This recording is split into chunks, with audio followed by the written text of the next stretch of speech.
at it because we got winners semis, the first match of winners top 8 starting off now. And this is where you have to separate the fun from the business. The game starts, it's business time. Acno and Blaze coming out here, of course, on the Kaya and Ulgrim. No surprise there whatsoever. Fakey on the Hattori and Java on that Bodvar like we've been talking about. I haven't seen too much Fakey gameplay, of course, because he's a much better player than me, so I'm not queuing into him on that ranked ladder. Really, the only times I get to see him are the few times that he's been on stream. Yeah, Acno always being one of the staples of not just bow gameplay, but also showing that Kaya still works just fine. There was a couple changes, of course, post-PCX, not only cruising through the winner's side of ones with Impala there, but a lot of people seeing how strong that legend is. However, she is going to be sent packing as Acno is the first one falling here.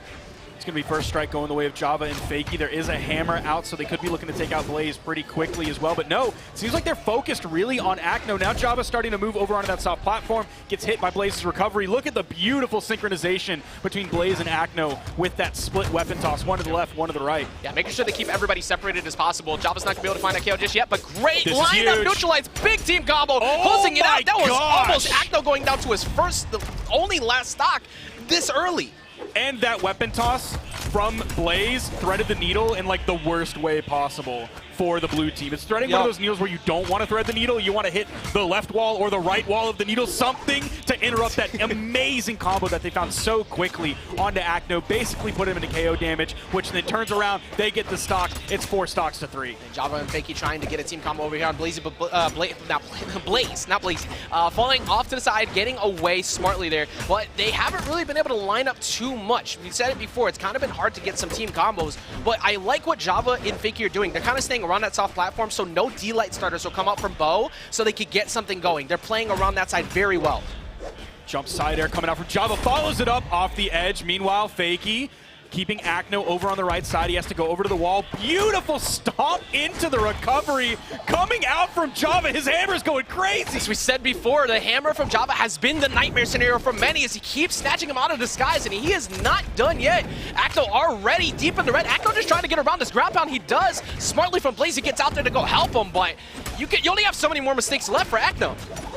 He's over there on the edge. I can't believe he's held on to this final stock for as long as he has, given the damage that they put out on him so quickly. Java with the side leg gets juggled a little bit. The weapon toss coming out. It does get picked up towards the end. Blaze there on the bottom, charging up that recovery. Not enough. He is going to be done. And that is a 4 stock in game 1 for Java and Fakey, with Java doing 653 damage. Bro, what is going on today? Like, Blaze made a good attempt to try to get that ground pound reversal off stage to try and sneak something out. It doesn't matter. Fakey dodged him, and then, like you said, 600 plus damage for Java. And right there was really good. Acno faded underneath quickly to make sure they got that double KO, but it didn't matter. They rebounded so well. The revenge KOs were on point. Acno was getting destroyed in many regards. Like, how do you rebound from that is the question. Look at that, 402 damage on the spear. Fakey lined up everything perfectly for him, and if you're lining up everything right into the hands of Hammer, well, you're disappearing fast. So I pulled up a tweet here from Java from March 26th. He said, IRL circumstances have left me unable to practice basically at all this year, so I'm unsurprised by doing poorly. My story isn't over in this game, and I'll grind for 1,000 more years before leaving without a gold. Only improvement from here. Catch me and Fakey destroying Sunday. Now, I believe that was referring to Spring Championships Sunday, but there's a very real chance that that could also apply to this Sunday on Finals Day, based on the way that Java and Fakey played game 1. I feel like I read that quote in Art of War. I didn't know Java wrote that. So, I mean, he is currently going to war right now. That's another attempt at a pogo. Blaze can't get by. That's 3. Fakey continuing it. And he's done! That was, we haven't even hit 7 minutes 30 seconds, and they're both gone. I can't believe they got the full team wipe on that. Acno deleted, Blaze deleted, Java and Fakey just have so much momentum on their side, and this is after Acno is swapping onto the Koji.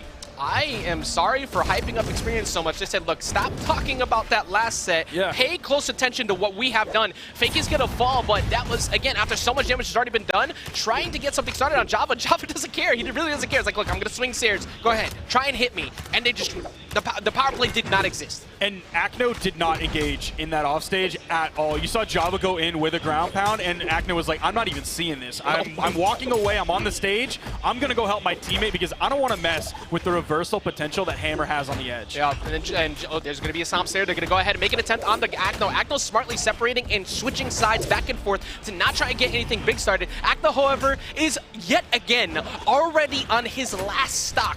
1 whole minute after he just got speedran on his first one, and Java refuses to give up his first one. The entire blue team has combined 3 stocks. Hey, guess what? So does Java. He has as many stocks as the entire blue team combined. Neutralite comes out with a follow-up from Fakey to get the KO onto Blaze. Acno luckily only has to fight the 1v1 because they did find the KO, and actually counts as a double KO for Acno. Signs of life definitely still here for the blue team. The craziest part about this, too, is that even if, you know, the win condition on board is to get rid of Fakey. You want the 2v1. But they haven't been the cleanest in 2v1 so far. It happened earlier with that QD dog set, too. So Java might be able to make that one happen, just like everyone else. See Java, you see him chasing over onto the edge, but he's still very careful with it. Put enough room between Acno and him, only really threw out that weapon toss, and he picked one up right after that. Ooh, good job from Acno after picking up his teammate with the D-Light and then fast falling down so he can, so many things are happening on the edge. Yeah, that was a big reversal snare they got onto Fakey to get that KO off stage, but Java was right in the middle of all. This is a great opportunity for Java. He's going to get the scoop, and that's going to put him up. Now it's just Blaze on his last stock where Java still has a whole one, and it doesn't matter. He goes up 2-0 in the set. Acno tried his best, especially on that final stock. He was dominating, which means he picked up 3 stocks on that final stock alone. He tried to fight back as best he could, but Java and Fakey are just too much. I don't know what to do. I mean, a change of scenery might need to be in order because they changed it to Koji and it didn't solve the problem. So maybe a little bit more room to work with to try and navigate away, but I feel like the only opportunities they have would maybe be Demon Island, and I don't think that's a good idea with how aggressive Java's been off stage. You need as much room to try and hide, so maybe Fortress Alliance to try and switch this up. I don't know if we're going to run it back to the same stage. Look at that first stock from Java. Look how tall that is. Little he took blips. So much damage. Java, incredible gameplay. Now Blaze is the one swapping over onto the Brent pick, a classic Blaze pick. Yeah, this is a classic duo pick we're seeing with them right here too. Away from what they've been working on, we're going back to the Koji and Bryn. Let's see if the magic can be made by one of the strongest teams at EU, but Fakey and Java had a lot to say about that. Dude, like, just their PR alone, like Java's PR 12, Fakey's PR 28, dude. Versus Acno and Blaze are 3 and 4. Yeah. Look, again, Lan Diego has not cared much at all about any of that, and it's looking like it might continue. At least this time, Acno hasn't been hit that much to start off the game. Great save. Honestly, that kind of was a better save because that was about to be a GC D-Light recovery and a chase because Blaze was right there to go and try and continue off that combo. And Acno was still trying to find the KO on Java off the top. He does eventually get it off the left side. Fakey having to fight the 1v2, going in with the ground pound. He knew how deep Acno was. Even if he lost his stock there, it would be a 1-for-1 trade, which would put them a little bit behind because Blaze is still on his first stock. But like you see how quickly he ended up falling off of it, so that could have been a quick cleanup for them while getting Acno out of the game. Yeah, there's been 0 chill so far throughout the set. We're going to see another KO fall onto Fakey, but this is by far and away, Sparky, the closest start we've had to any of these games for Acno and Blaze, at least off the rim. A little bit of team damage coming out. They ended up turning it around. Fakey coming in with the sword, Java with the sword as well. There's been a lot of like boisterous hammer gameplay coming out from Java. I feel like his sword, it hasn't been like the most amazing thing I've seen. It's just like consistent and strong. Yeah. I mean, that's all you really need. Like, consistency and damage has just been working out fine. I mean, Fakey's been able to back him up pretty much anytime he needs it, too. Acno and Blaze, you know, there's signs of life here. It's looking a lot better. We're not going to see the KO they needed there, but they will get it onto Fakey, going deep off stage, but that's going to be a good reversal from Java. Oh, Java. Oh, great job from Acno. Gets the chase dodge off of the down air. I thought he might not have enough distance with that chase dodge to get up, but he actually does. Java got a little bit too big for his britches there and went in with the unarmed down air. This is how reverse 3-0s begin. Moments like that. Fakey's already deep in the red, and that's Satori, so he's got borrowed time sitting in front of the axe from Blaze. Blaze looking for it right there, and that is going to be the end of that. Now 3 stocks up on Java. Now there is, of course, always that reversal potential that Hammer has on the edge. You saw it right there. It started off with the recovery. Java's going to fall there. GG comes out, and it is Blaze and Acno fighting their way back in this one.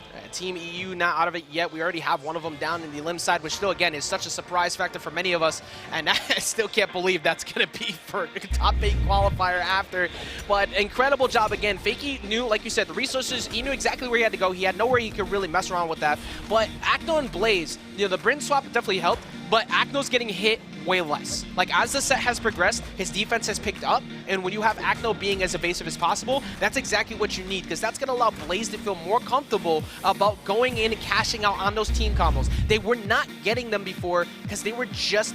Acno spent most of the game just trying to be on stage in those previous 2 games. Now look how flat Blaze's second stock is. Of course, that's a damage taken graph, so that shows over, like, basically half the game, he was taking damage at, like, 1/2 or 1/3 the rate of everybody else. Everybody else had sort of that essentially a linear graph, but no, that one was like super low. One thing that matters a lot, of course, as the match progresses, you already know, it isn't done until you see that 3 on the other side. There's still opportunities to make things happen, and that does mean that Acno and Blaze still have a shot. They may be behind 2-1, but that last game was a huge difference as Fakey trying to go for early play. Fakey is going to miss out. That allows him to chase on the Java, but very smartly navigating around that soft platform.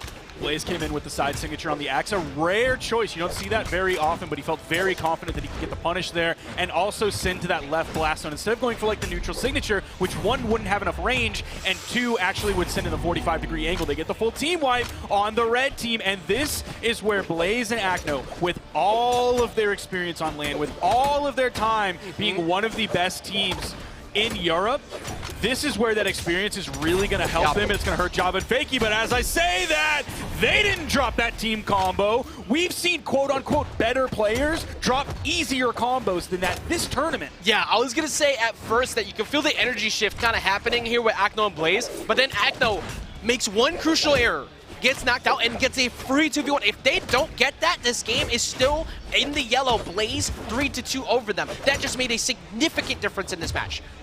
Blaze Acno still definitely have the lead even after that 2v1 combo that Java and Fakey picked up. You see they're getting so damaged. Every hit is going to split them up.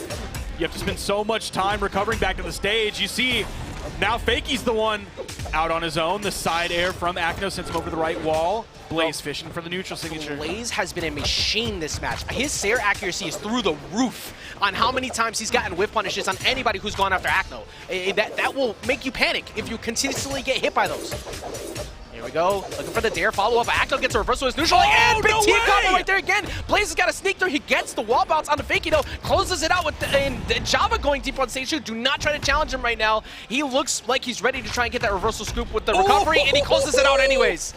He's so clean with the hammer, man. That's why I love watching Java's hammer. That's why I'm glad the hammer is back.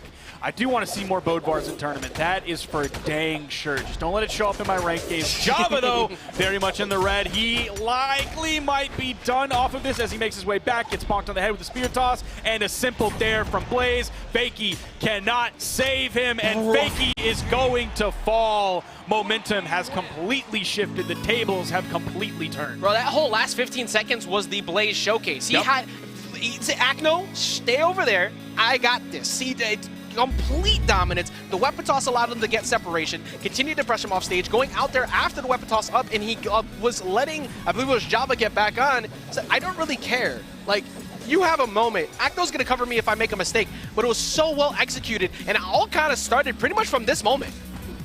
Yep, there you see they get the 1 KO. There's the neutral air from Java. That was huge. You're seeing Acno just kind of play evasively. There's Java falling. The weapon toss got the dodge, and he was done after that second weapon toss that came out. Great follow-up. Acno and Blaze are going to take that one. And again, look at the end of the game. A absolute flat line. He got hit a single time, maybe 2, and then just like didn't get hit for like the final 10% of the game. And even Acno, his only looks a little bit like quote-unquote bad because you compare that to Blaze's, which is like 1 hit. Acno got hit maybe 3. maybe 4 times, but again, not taking a lot of damage for like the final 10% of the game, showing that they're in complete control, showing that they're in advantage state. Yeah, it may have been Blaze's flatline, but he was not the one on the deathbed. He was putting the others on their way to the corner's office. That was insane at the end, and we have one of the rare occasions of, actually, excuse me, not a rare occasion, we've had a lot of these today. Another Game 5, but this could be a reverse 3-0 from Acno and Blaze to continue this and get themselves into winners finals. We've also had some reverse 3-0s as well. Yes. Today. If we're looking at that Boomy, Sandstorm, Godly, Fozy set, Java and Acno over on the side. One thing that Java's doing that I feel like a lot of Bodvar players really don't do is he's ending a lot of he's just getting edge guard. He's getting pieced up. That's oh what's man, happening. He's getting edge guarded by Acno so hard, except that side air from Blaze might have sent Acno with the team damage over on the right side. But Java is ending a lot of these combos with the Bodvar sword side sig, which is not something we see a lot of. Yeah, I mean, if it ain't broke, don't fix it. He's been landing them so well. Java getting a dare to get some more damage on the Blaze. Blaze is not going to be able to go help Acno's. Acno falls. Well, everybody's pretty even, so even though they did fall, we could see both Fakey and Java disappear very shortly after. Blaze is somehow still managing to hold on to this, even gets a stock. His stock was partially saved beforehand because I believe Fakey hit the first sword side air, and then Java hit the second side air, which is going to be a knockout sentence, but all of a sudden you saw him DI down into the stage, so that kept him up. And good evasiveness from Fakey there too, because even as we know, low defense doesn't matter. You have the evasiveness, but he's going to get caught right there. Very even game overall. What's the opportunity here to get here on Java? Double weapon toss out! Toss! They might get it. The side air closes it out on Java. Java falls so early. Fakey was trying. He tried his best. He didn't have a weapon in his hand. There was very little he could do, but at least he put his presence out there. He did find a hit onto Acno. But Java, man, he's on his final stock. It is 4 stocks to 3. Blue team very much in the lead at this point. Both of them sitting pretty confidently on this second stock. Now just starting to get an orange. As I say that, Acno's starting to take some damage, though. You can start to hear the music playing. These writing ins on the wall is starting to slowly creep into tune if they're not able to answer back. But Fakey has been able to minimize the damage since. He's not getting hit too often. Great evasiveness there, even not getting caught by the spear recovery. That could have easily gotten them that stock gone. Acno's now gonna fall. Fakey trying to come in with the down air, hoping to take Blaze off the bottom. No, still living. Even that side air from Java. Gonna kind of grind his feet along the stage. Gonna slow down some of that momentum so Blaze doesn't actually get knocked out with that. Somehow hits the down air there onto Fakey. Fakey definitely in KO damage, has to be careful. Fakey doing everything he can, but he finally falls to the axe recovery. This is a big opportunity to go get Java's. Java's gonna get the reversal snare though. That's gonna put everybody on last stock. That was a really bold move from Blaze. You saw how damaged he was. Like, it literally only took that one hit, and he was totally done. So he really went for the gambit there, maybe trying to risk his stock that was almost finished. That way he spawns back in and is basically at the same health alongside his teammate. So that was a tactical move. Yeah, we'll see if this ends up being the play that makes a big difference. And everybody here on last stock, Java's decently damaged. Of course, Java's been really good in like late hit scenarios, but I am a whole liar. He's gonna get caught by the recovery. Acno and Blaze 1 stock away from finishing this reverse 3-0. It doesn't happen just yet, but it's very close.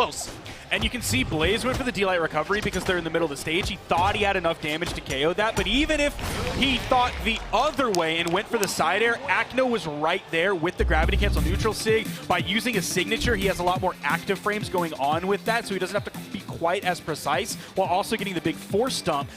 If you went with a side air, you might miss that. We already talked about players missing side air follow-ups off of their teammate. There's a lot of Lance players. He was playing sword there, but the gravity cancel neutral sig was a fantastic choice for Acno, even though it was